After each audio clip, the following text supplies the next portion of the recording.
नमस्कार दोस्तों, ज्योतिष का सफर में नरेश गांधी का सादर प्रणाम। यह हमारा 181वां एपिसोड है जिसका नाम है मांग भरो सजना। आदिकाल से हमारे बुजुर्गों ने समाज में स्त्री और पुरुष की शादी की व्यवस्था का आयोजन किया है और हमारे देश का कानून भी एक ही शादी की इजाजत देता है। एक पत्नी के होते हुए दूसरी शादी नहीं की जा सकती। पहली पत्नी न रही हो तो दूसरी शादी हो सकती है, लेकिन दूसरी बार शादी करना दुखदायक होता है। कभी कभी जातक की कुंडली में दो शादी के योग बन जाते हैं, तब जातक को न चाहते हुए भी दूसरी शादी करनी पड़ती है। पहली शादी में बहुत धाम धूम होती है, जबकि दूसरी शादी बिल्कुल सिंपल और सादे तरीके से होती है। क्या कुंडली में दो शादी का योग बना हो तो उससे बचा जा सकता है? क्या ऐसा हो सकता है कि जातक की कुंडली में दो शादी का योग बना हो, फिर भी जातक किसी एक ही स्त्री की मांग भरे और उनकी एक ही शादी हो? क्या ऐसा संभव हो सकता है? जी हाँ, बिल्कुल हो सकता है। आपकी कुंडली में दो शादी का योग बना हो तब भी आपकी एक ही शादी होगी। इसके लिए कोई जानकार ज्योतिष ही आपको सही रास्ता दिखा सकता है, और वह रास्ता और वह उपाय कौन सा है, इसे हम इस वीडियो के अंत में आपको बताएंगे। फिलहाल जानते हैं दो शादी के योग जातक की कुंडली में ये कैसे बनते हैं, इसे हम जान लेते हैं। हम यहाँ जो भी लग्न बताएंगे वह उदाहरण लग्न होगा। ये योग किसी भी कुंडली पर लागू हो सकते हैं। जैसे हम यहाँ मेष लग्न की कुंडली हमने बनाई है। लग्नेश और सप्तमेश दोनों छठे या आठवें हो तो शादी दो बार होगी। लग्नेश और सप्तमेश, लग्नेश कौन है? मंगल है, और सप्तमेश शुक्र है। ये छठे और आठवें होने चाहिए। जैसे शुक्र और मंगल की युति इस स्थान में हो, छठे या आठवें स्थान में, क्योंकि ये लग्नेश और सप्तमेश की युति है। लग्नेश मंगल है और सप्तमेश शुक्र है। इन दोनों की युति अगर छठे या आठवें होगी तो ऐसा योग होगा तो जातक दो बार अपने जीवन में शादी करेगा और दो बार अपनी पत्नी की मांग वो भरेगा। आइए जानते हैं एक नए योग को। वह योग भी दो बार शादी करवाता है। आपका कोई भी लग्न यहां हो सकता है। हम मेष लग्न की कुंडली फिर एक बार आपके सामने ला रहे हैं। तो ये मेष लग्न की कुंडली है। लग्नेश छठे हो तो दूसरी शादी का योग बनेगा। जैसे लग्नेश कौन हुआ? मंगल हुआ, और मंगल यहां अकेला छठे बैठा होगा। तो ऐसा योग जिस जातक की कुंडली में होगा वह जातक खुद अपना शत्रु बनता है। जातक अपने हाथों से अपनी कब्र खोदता है। ये जातक सब कुछ लुटा के होश में आते हैं। अपनी गलती का एहसास उन्हें देर से होता है। ये मंगल भी दो शादी करवाता है, क्योंकि ये लग्नेश है, और लग्नेश शत्रु के घर में जब चला जाता है तो जातक खुद शत्रु बन जाता है अपना। अष्टमेश लग्न में या 7वें हो तो दूसरी शादी का योग बनता है। जैसे हम यहाँ फिर एक बार आपको मेष लग्न की कुंडली दिखा रहे हैं। तो अष्टमेश कौन बना? मंगल बना। ये मंगल अष्टमेश है। अगर ये लग्न में होगा या सप्तम स्थान में होगा, दो में से एक जगह, तब इंसान की दूसरी पत्नी का आगमन यहाँ होता है। क्योंकि अष्टमेश जहां भी बैठता है कुछ न कुछ खराबी जरूर करता है। और अगर अष्टमेश सप्तम स्थान में भी होगा तो यही फल मिलेगा, यानी कि 2 शादियां जरूर होगी, ऐसा मानना चाहिए। आइए एक और योग को जानते हैं। धनेश छठे और पापी ग्रह 7वें हो तब 2 पत्नी का योग बनेगा। हम यहाँ फिर एक बार मेष लग्न की कुंडली आपको बनाकर दिखा रहे हैं। तो धनेश शुक्र है जो छठे होगा।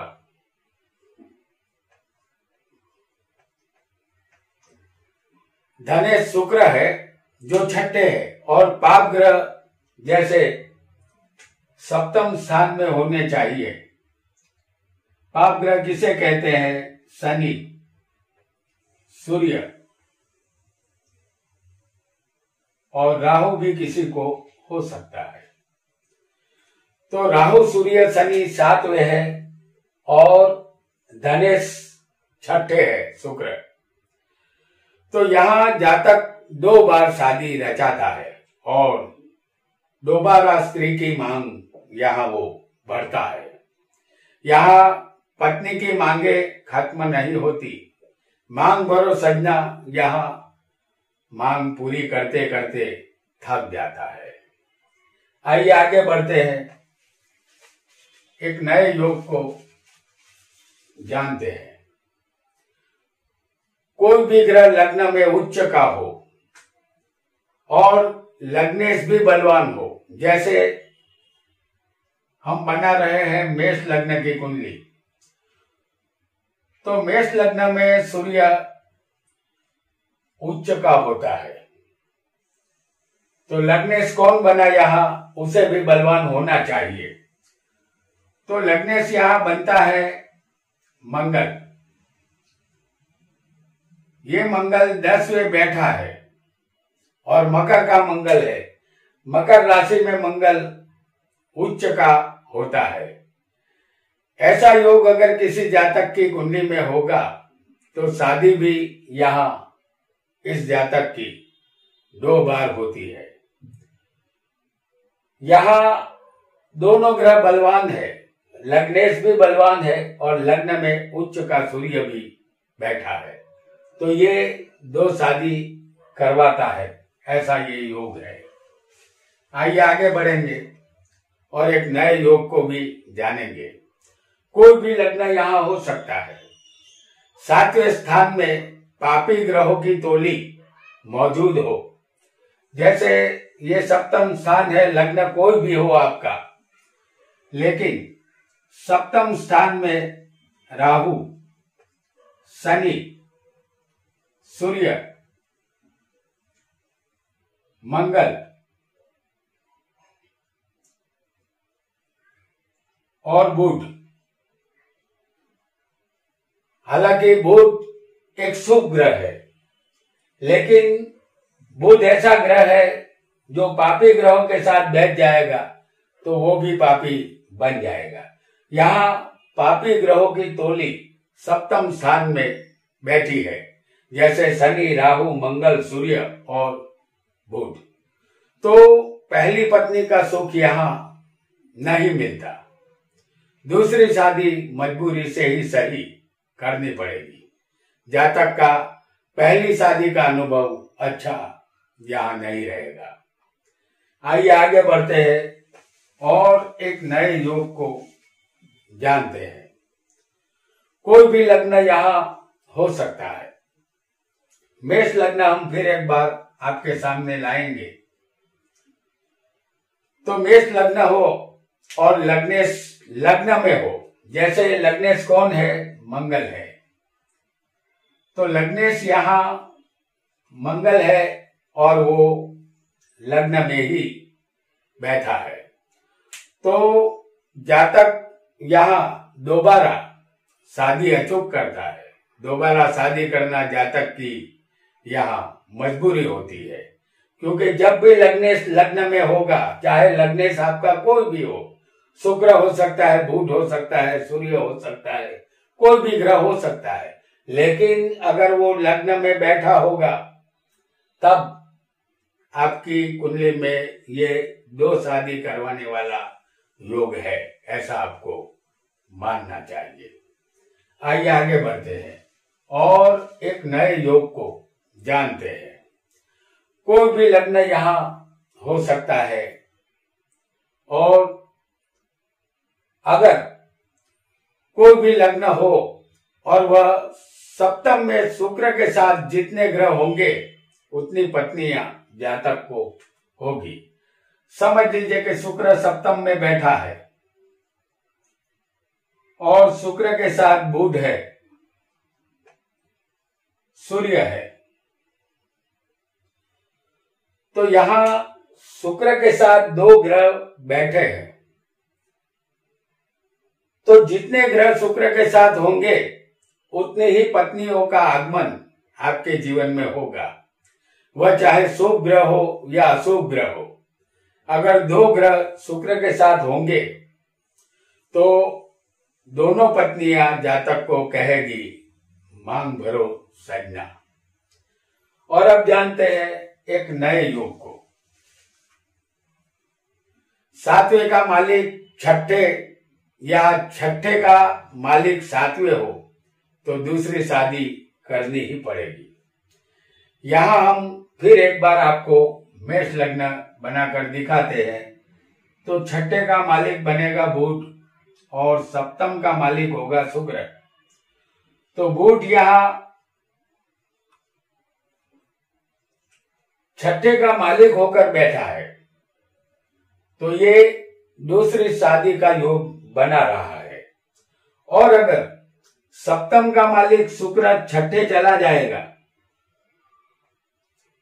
तब भी यही फल मिलेगा, क्योंकि सप्तम का मालिक शत्रु के घर में चला गया है और अपने स्थान से भी वो 12वें आ गया है।